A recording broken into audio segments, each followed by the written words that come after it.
Hello and good morning friends, welcome to एक नई जिंदगी। आशा करते हैं आज आप खुश हैं, आनंदित हैं, स्वस्थ हैं, सामर्थ्य हैं और अपने परिवार के साथ आपको हमारे साथ जुड़ने में मजा आ रहा है, क्योंकि हमें हर दिन आपके साथ जुड़ने में बहुत आनंद आता है। जी, बिल्कुल दोस्तों, दैट्स अ ट्रूथ कि हमें बहुत अच्छा लगता है जब हम अपने दर्शकों के साथ मुलाकात करते हैं और आप और हम मिलकर कुछ नया सीखते हैं। So friends, a very warm welcome to एक नई ज़िंदगी।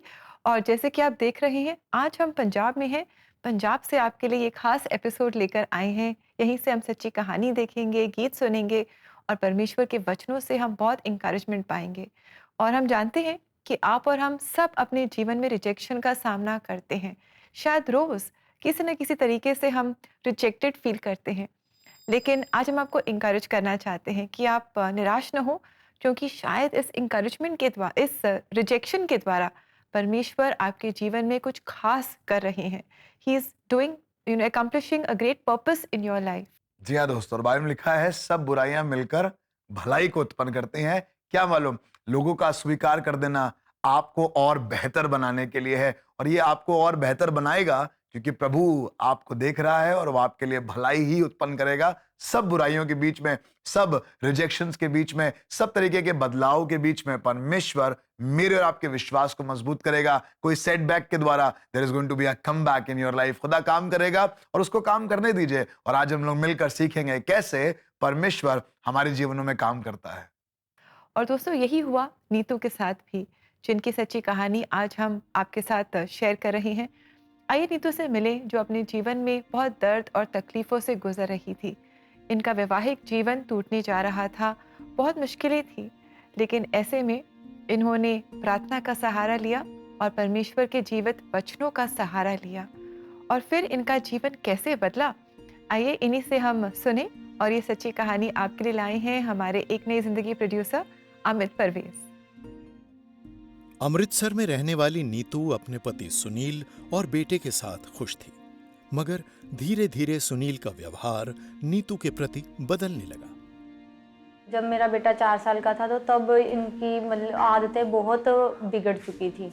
फिर से मैं प्रेग्नेंट हुई और फिर इनका फ्रेंड सर्कल बहुत बढ़ चुका था और इनकी आदतें बहुत बिगड़ चुकी थी और ये मुझसे लड़ते रहते थे और मुझे समझ नहीं आ रहा था कि मैं क्या करूं। तब तक हमारे लड़ाई झगड़े बहुत बढ़ चुके थे और मैं अपने रिश्ते को बचाने के लिए हर एक कोशिश कर रही थी, लेकिन इनके ऊपर कोई भी बात का असर नहीं हो रहा था और इनकी तरफ से मुझे रिजेक्शन ही मिल रही थी और रोती थी, मैं बिलखती थी। अपने पति से बार बार अस्वीकार्यता की वजह से नीतू हर समय परेशान रहने लगी और उसकी मानसिक और शारीरिक सेहत पर भी बुरा असर पड़ा। एक समय ऐसे आया कि मेरे मन में आया कि मैं इनको छोड़ दूं, या फिर मैं भी ख़त्म हो जाऊं और मेरे पेट में मेरा बच्चा भी ख़त्म हो जाए, क्योंकि ये मेरे साथ टाइम नहीं स्पेंड करते थे, कोई भी खुशी नहीं देते थे और ना ही मेरी तरफ ध्यान देते थे। इनकी तरफ से मुझे रिजेक्शन ही मिलती थी और ज़्यादातर ये घर से बाहर ही रहते थे। मेरे इतने ज़्यादा परेशान रहने की वजह से मेरे प्रेगनेंसी में कॉम्प्लिकेशन आने लगी। फिर मैं डॉक्टर के पास गई तो उन्होंने बोला कि आपके बेबी की ग्रोथ में थोड़ी दिक्कत है, तो उन्होंने मुझे मेडिसिन दी। तो उन्होंने बोला कि हम 10 दिन के बाद अल्ट्रासाउंड करेंगे, अगर आपके बेबी की ग्रोथ सही रही तो कंटिन्यू करेंगे, नहीं तो अबॉर्शन करना पड़ेगा। नीतू इस परिस्थिति में अंदर ही अंदर टूटती चली जा रही थी कि अचानक एक दिन कुछ ऐसा हुआ। जब मेरी ये हालत देखी तो मेरी पड़ोसन मेरे पास आई। उन्होंने मुझे बोला कि अगर तू अपने बच्चे को बचाना चाहती है, अपने पति को सही रास्ते पर लाना चाहती है, तो तू प्रेयर किया कर और वचन पढ़ा कर। और उन्होंने मुझे बताया कि वचन में बहुत सामर्थ होती है और उन्होंने मुझे वचन दिया था भजन संहिता 128। क्या ही धन्य है हर एक जो यहोवा का भय मानता है और उसके मार्गों पर चलता है। तू अपनी कमाई को निश्चय खाने पाएगा, तू धन्य होगा और तेरा भला ही होगा। तेरे घर के भीतर तेरी स्त्री फलवंत दाखलता सी होगी, तेरे मेज के चारों ओर तेरे बालक जलपाई के पौधों से होंगे। सुन, जो पुरुष यहोवा का भय मानता है वह ऐसी ही आशीष पाएगा। तब मैंने पूरे मन से वचनों को पढ़ना शुरू किया और अपने बच्चे की अच्छी ग्रोथ के लिए और अपने पति के मन बदलाव के लिए मैंने प्रार्थना शुरू की और तब मेरे बच्चे की ग्रोथ नॉर्मल हुई और मैंने कुछ समय बाद एक तंदुरुस्त बच्ची को जन्म दिया। नीतू के जीवन की एक समस्या तो हल हो गई, मगर दूसरी बड़ी समस्या अभी उसके सामने खड़ी थी। तब भी मेरे हस्बैंड बुरी आदतों में फंसे हुए थे और एक दिन मुझे पता चला कि इनका बाहर अफेयर चल रहा है और मुझे ये सुनकर बहुत झटका लगा, मुझे अस्वीकारता फील हुई। लेकिन फिर भी मैं हार नहीं मानना चाहती थी क्योंकि मेरे बच्चों के फ्यूचर का सवाल था और इसकी वजह से मैंने फैसला किया कि मैं प्रार्थना में जीवन बताऊंगी, क्योंकि वचन में लिखा है कि जो कुछ तुम प्रार्थना में मांगते हो प्रतीति करो कि तुम्हें मिल गया है। एक दिन सुनील अपने दोस्तों के साथ मौज मस्ती में मग्न था और दूसरी तरफ नीतू पति के मन बदलाव के लिए प्रार्थना में लीन थी। तब उन्होंने अपने फ़ोन को खोला और परमेश्वर के दास वचन सुना रहे थे। उन्होंने उन वचन को सुना और वचन में वो कह रहे थे कि तुम्हारा शरीर पवित्र आत्मा का मंदिर है और जो तुम में रहता है वो यहोवा की ओर से और तुम खुद के नहीं हो। तो इन वचनों ने मेरे पति के ऊपर गहरा असर किया और उन्होंने अपने मन को चेंज करने का फैसला लिया और वो ड्रिंक छोड़कर उधर ही आ गए, घर आ गए और उन्होंने मुझसे क्षमा मांगी और उन्होंने बोला कि मैं तुम्हें स्वीकार करता हूँ और मैंने तुमसे जो भी गलती गुनाह की है मैं तुमसे क्षमा मांगता हूँ और अब मैं आगे से तुम्हारी ज़िंदगी में कभी भी कोई परेशानी ना आने दूंगा और मैं तुम्हें हमेशा अपनी ज़िंदगी में रखूँगा। आज नीतू अपने पति और दोनों बच्चों के साथ आनंदित जीवन जी रही है और हर बात में प्रभु का धन्यवाद करती है। मेरी लाइफ में जितनी भी रिजेक्शन आई है मैं प्रार्थना के द्वारा, वचनों के द्वारा और परमेश्वर की सामर्थ के द्वारा उनमें से बाहर आई हूँ और अब हम एक साथ प्रार्थना करते हैं, एक साथ वचन पढ़ते हैं और एक साथ चर्च जाते हैं। आज मैं सबको यही मैसेज देना चाहती हूँ कि प्रभु भले हैं और वो सब कुछ सुधारने की सामर्थ रखते हैं और वो हमारे और हमारे बच्चों के भविष्य को जानते हैं। एक माँ होने के नाते हर एक औरत को अपने बच्चों के अच्छे भविष्य के लिए हमेशा दुआ प्रार्थना में बने रहना चाहिए। दोस्तों, हमने देखा कि जहाँ से नीतू ने अपने जीवन में रिजेक्शन फेस की, जहाँ से उन्हें रिजेक्शन मिली, आज वहीं से उन्हें प्रेम मिल रहा है, आज वहीं उन्हें अपनाया जा रहा है।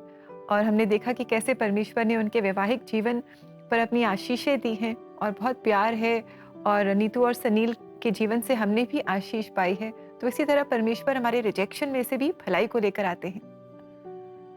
और आज की सुबह में मैं आपको एक ऐसी स्त्री से मिलवाना चाहता हूं जिसके जीवन में भी एक रिजेक्शन आया, जिसके जीवन में भी एकदम से एक सेटबैक आया, जिसके जीवन में परमेश्वर ने सीधे तौर पर मना कर दिया कि नहीं, नो। और कई बार नो सुनना, कई बार रिजेक्ट हो जाना बहुत बुरा लगता है, पर सुनिएगा, इस स्त्री के विश्वास ने यीशु मसीह को भी आशीषित कर दिया। और सुनिएगा परमेश्वर के वचन में आज की सुबह ये वचन आपके लिए, मरकुस उसका 7 अध्याय और उसका 26, 27 और 28 पद लिखा है। ये यूनानी और सुरूफिनिकी जाति की थी। उसने उससे विनती की कि मेरी बेटी में से दुष्टात्मा निकाल दे। उसने उससे कहा, पहले लड़कों को तृप्त होने दे, क्योंकि लड़कों की रोटी लेकर कुत्तों के आगे डालना उचित नहीं है। उसने उसको उत्तर दिया, सच है प्रभु, तो भी कुत्ते भी तो तेरे मेज के नीचे बालकों की रोटी का चूचार खा लेते हैं। जी हाँ दोस्तों, ये स्ट्रॉन्ग लैंग्वेज है। यीशु मसीह खुद उस स्त्री से बात कर रहा है जो कि यहूदी नहीं है, जो प्रभु यीशु मसीह को उस तरीके से नहीं जानती है जिस तरीके से आज मैं और आप जानते हैं। शायद आपको भी लग रहा होगा कि हम तो प्रभु को जानते ही नहीं है, हमारी ज्यादा मुलाकात है नहीं, पता नहीं कुछ होगा कि नहीं होगा, पता नहीं कुछ काम बनेगा कि नहीं बनेगा। पर इस स्त्री में, जिसके बारे में लिखा है इसकी बेटी को दुष्टात्मा सताती थी, ये यीशु मसीह के पास गई विश्वास से कि यीशु मसीह दुष्टात्मा को निकाल देगा, पर ऐसा हुआ कुछ नहीं। यीशु मसीह ने कहा, पहले लड़कों को रोटी मिलेगी, अर्थात पहले जो लोग वहां मौजूद हैं, जो उसके चेले वहां मौजूद हैं, पहले यीशु मसीह उनकी सेवकाई करेगा और फिर बाद में। पर ये स्त्री वहां पर खड़ी रही और मुझे ये पैसेज पढ़कर समझ में आया, इस पैसेज ने, इस रिजेक्शन ने, यीशु मसीह के इस ना कहने ने इसके विश्वास को और रीडिफाइन कर दिया, एलिवेट कर दिया। और यीशु मसीह ने ना केवल दुष्टात्मा निकाली, पर कहने लगा ऐसा विश्वास तो पूरे इजराइल में कहीं नहीं देखा गया। मेरी दुआ है कि रिजेक्शन के माहौल में जब लोग मुझे अस्वीकार कर दें, जब लोग आपका तिरस्कार करें, तो ये मुझे और आपको और बेहतर इंसान बना दे। मैं और आप अपने आत्मिक जीवन पर और काम करें, मैं और आप अपनी पढ़ाई पर और मेहनत करें, मैं और आप उस इंटरव्यू के लिए और बेहतर तैयारी करें, और ये हमें नकारात्मक करके छोड़ ना दे। पर हमारा अस्वीकारित होना हमें और बेहतर कर दे, हम और रीडिफाइंड, अपने आप में और डिफाइंड हो जाएं। जैसा इस स्त्री के बारे में हमने पढ़ा, इसका विश्वास था कि यीशु मसीह ठीक कर देता है, लेकिन जब यीशु मसीह ने ना कहा तो इसने और बड़ी बात कह दी, जिसने यीशु मसीह को भी इंप्रेस किया और कहने लगा ऐसा विश्वास तो कहीं नहीं है। जी हाँ, शायद बालकों की रोटी कुत्तों को नहीं दी जाती, और इस स्त्री ने बताया कि कुत्ते भी तो वो चूचार जो मेज पर से गिरते हैं उसे खाते हैं, और यीशु मसीह ने बड़ा काम किया। आपका रिजेक्शन, आपके सामने दरवाजा बंद हो जाना आपके लिए आखिरी रास्ता नहीं है, पर परमेश्वर आपके लिए चीजों को बेहतर कर रहा है, वो आपको अच्छा बना रहा है। अगर आप रिश्ते में रिजेक्टेड हैं, ही इज रीडिफाइनिंग यू। अगर आप अपनी क्वालिफिकेशन में, अपने जॉब में, प्रोफेशनल लाइफ में लोगों ने आपको रिजेक्ट किया है, वो परमेश्वर बना रहा है। चाक पर रख दीजिए, क्योंकि चाक पर रखकर वो आपको बनाएगा और बेहतर बनाएगा, खूबसूरत बनाएगा। प्रभु आपको आशीष दे। जी हाँ दोस्तों, हमारी प्रार्थना है कि अगर आज आप अपने जीवन में रिजेक्शन से गुजर रहे हैं तो आप निराश नहीं होंगे, पर विश्वास में और दृढ़ होते जाएंगे। आप प्रभु यीशु मसीह के और करीब आते जाएंगे। और दोस्तों, ऐसा होगा जब आप वचन के साथ समय बिताएंगे, प्रार्थना करेंगे, और जो आपकी मुश्किलें हैं उन्हें प्रार्थना में आप परमेश्वर के पास लेकर आएंगे। तो प्रार्थना में हम आपकी सहायता करना चाहेंगे, ज़रूर आप हमसे संपर्क करें। और हमारा CBN प्रेयर लाइन नंबर है 99 10 40 10 10। हमें आपकी कॉल्स का, आपके संपर्क का इंतजार रहेगा। जी हाँ दोस्तों, जरूर से इस अपॉर्चुनिटी का फायदा उठाएं, कॉल करें, किसी के साथ प्रार्थना करें, कोई आपकी मदद के लिए ठहरा है। समय एक ब्रेक का, और ब्रेक के बाद हम मिलेंगे और आपको ले चलेंगे पंजाब के एक पादरी साहब से मिलाने, जिनका नाम है दीपक, और उनसे सुनेंगे कैसे परमेश्वर ने उनके जीवन में काम किया, उन्हीं के मुंह ज़बानी। So don't go anywhere, we'll be right back.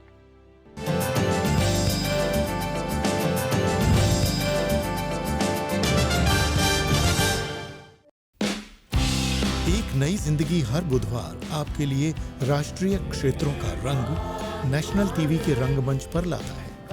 देखिए सच्ची कहानियां, सुनिए चर्च कॉयर्स और सैर करिए ऐतिहासिक गिरजों की। हर बुधवार चलिए एक नए क्षेत्र में। देश विदेश से एक नई जिंदगी रीजनल फोकस देखने के लिए गिव टू CBN।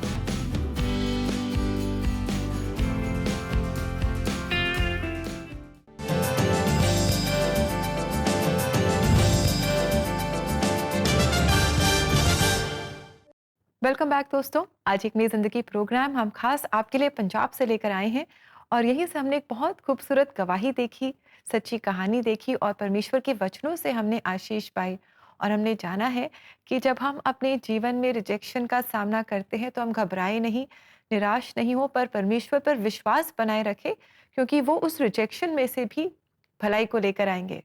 जी हाँ, और हमारा परमेश्वर बिल्कुल भी सीमित परमेश्वर नहीं है जी। कि हम उसे अपने खांचे में और अपने बाड़े में बांध कर रखें, पर वो अच्छी परिस्थितियों को भी और बुरी परिस्थितियों को भी इस्तेमाल करता है जी। हमें और बेहतर बनाने के लिए। और जो एंड रिजल्ट है वो है हमारी भलाई, क्योंकि वो परमेश्वर भला है और वो भला ही करना जानता है। उसको अपने जीवन में काम करने दें, वो सब कुछ को बेहतर कर देगा। तो दोस्तों, आज हम दीपक से मिलेंगे और जानेंगे कि कैसे प्रभु के साथ एक गहरा रिश्ता इंसान की जिंदगी को नए रूप में ढाल सकता है।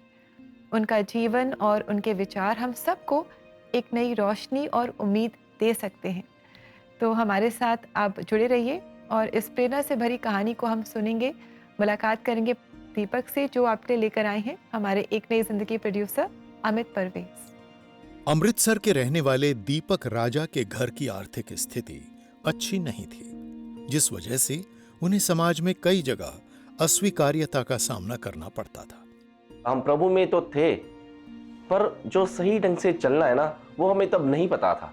तो मैंने देखा, हम जो मेरे मदर है उनका लगाव हो गया, मेरे पिता का लगाव हो गया, और मैंने देखा कि वो चर्च में जाना एक्चुअली शुरू हुए, वो दिन रात प्रार्थना में और आगे बढ़ने लग पड़े।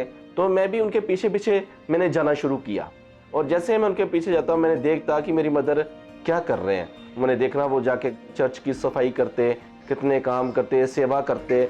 मैंने उनको देखते देखते ये चीज़ें भी अपने मन में, अपने जहन में उतारी कि अगर मेरी मदर कुछ कर रही है तो उसका कोई जरूर रीज़न होएगा। दीपक अपने माता पिता के परमेश्वर के प्रति प्रेम और सेवा भावना से बहुत प्रभावित हुए और उन्होंने ज्यादा से ज्यादा समय वचन और प्रार्थना में व्यतीत करना शुरू किया। छोटा था तब भी मैं बहुत देर तक, जब सारे घर वाले सोते थे तो प्रार्थना करता रहता था। पर मुझे रास्ता जो नहीं मिल रहा था, वो खुदा के घर पे जाके वो रास्ता मिल गया कि यहाँ से मैं वो सब कुछ हासिल कर सकता हूँ। और ठीक वैसे ही जैसे जैसे मैं खुदा के काम में आगे बढ़ा और खुदा भी मेरे नज़दीक आता गया। मेरे बचपन का ही सपना था कि मैं पंजाब पुलिस में जाऊँ। जब मैंने एक बार किया, यार मेरा नंबर नहीं आया तो रिजेक्ट हो गया, यार ये गलत हुआ है। पुलिस की नौकरी के लिए सारी आवश्यकताएं पूरी करने के बावजूद जब दीपक को 3 बार अस्वीकार किया गया तो वो बहुत उदास हो गए। तो फिर एक दिन मेरी मदर ने बोला, कोई बात नहीं, मतलब अगर तू खुदा के रास्ते पर चल रहा है, बेहतर है कि खुदा ने तुम्हारे लिए कुछ और बड़ा सोचा होगा। और उन्होंने वचनों के द्वारा मुझे समझाया, और वो वचन थे, क्योंकि यहोवा की ये वाणी है कि जो कल्पनाएं मैं तुम्हारे विषय करता हूँ उन्हें मैं जानता हूँ, वह हानि की नहीं वरन कुशल ही की है, और अंत में तुम्हारी आशा पूरी करूँगा। और जब मैंने ये वचन सुने और ये वचन मेरे हृदय में गहराई में गए, मुझे लगा कि नहीं, रिजेक्शन ठीक है, लेकिन सचमुच खुदा ने मेरे लिए कुछ अलग सोचा होगा। दीपक गांव-गांव में साइकिल पर जाकर प्रभु का शुभ संदेश सुनाने लगे। हालांकि इस सेवा को बढ़ाने के लिए नौकरी की तलाश में अभी भी असफलताएं मिलीं, मगर उन्होंने प्रभु पर भरोसा बनाए रखा।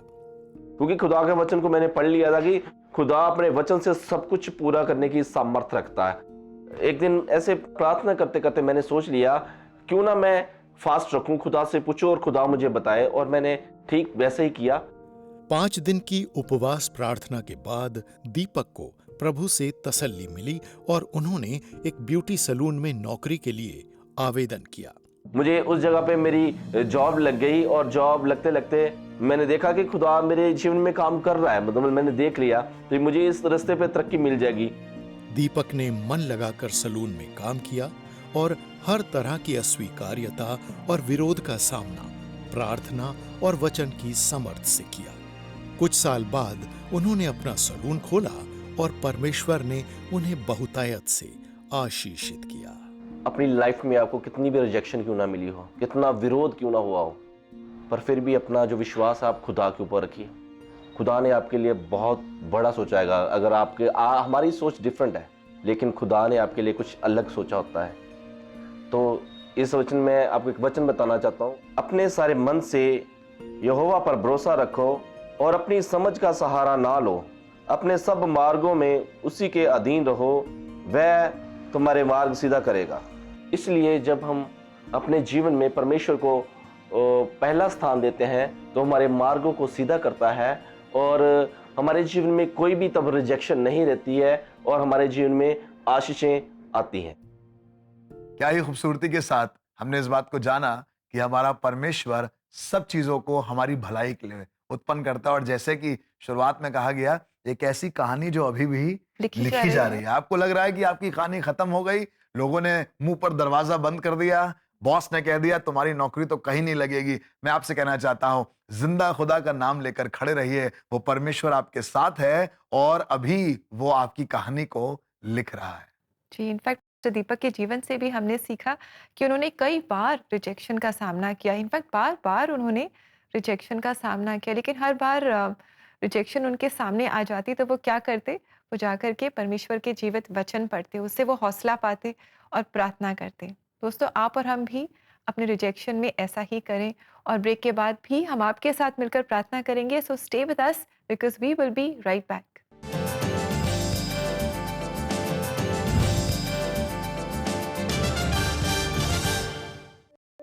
एक नई जिंदगी के दर्शकों को निमंत्रण है कि आज ही आप एक नई जिंदगी के परिवार में जुड़ें। आप एक नई जिंदगी प्रोग्राम को टीवी और डिजिटल मीडिया प्लेटफॉर्म के द्वारा हर घर तक पहुंचाएं, और ऐसा करने के लिए आप हर महीने योगदान दे सकते हैं। और अपना योगदान हम तक पहुंचाने के लिए आप स्क्रीन पर आए QR कोड को स्कैन करें और आज ही एक नई जिंदगी परिवार में आप शामिल हों।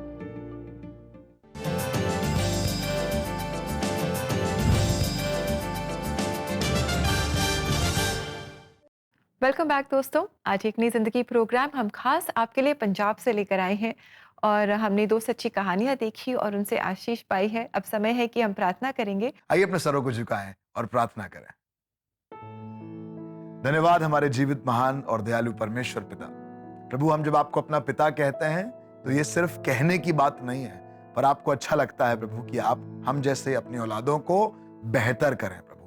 प्रभु, हमने आपके वचन में पढ़ा है कि आप दुखों के द्वारा, प्रभु यीशु मसीह तंबी करने के द्वारा आप हमें और बेहतर बनाते हैं। और ऐसा कोई पिता नहीं है, ऐसी कोई माँ नहीं है जो अपने बच्चों को बेहतर बनाने के लिए कुछ तंबी ना करे, कुछ डांट, कुछ ऐसे माहौल जो अच्छे नहीं है, कई बार रिजेक्ट कर देना, कई बार ना कह देना बच्चों के लिए जरूरी होता है प्रभु। और जैसा हम अब माँ बाप होकर इस बात को समझ पाते हैं, बड़े होकर समझ पाते हैं, वैसे ही प्रभु चाहते हैं आपके औलाद होने के नाते हम इस बात को भी समझ पाएं कि अगर परमेश्वर ना कह रहा है, अगर एक दरवाजा बंद हो रहा है तो परमेश्वर दूसरा दरवाजा खोल सकता है, क्योंकि वो चाहता है कि वो हमें बेहतर करे। प्रभु, हम चाहते हैं आज अपने आप को आपके हाथों में सौंपना।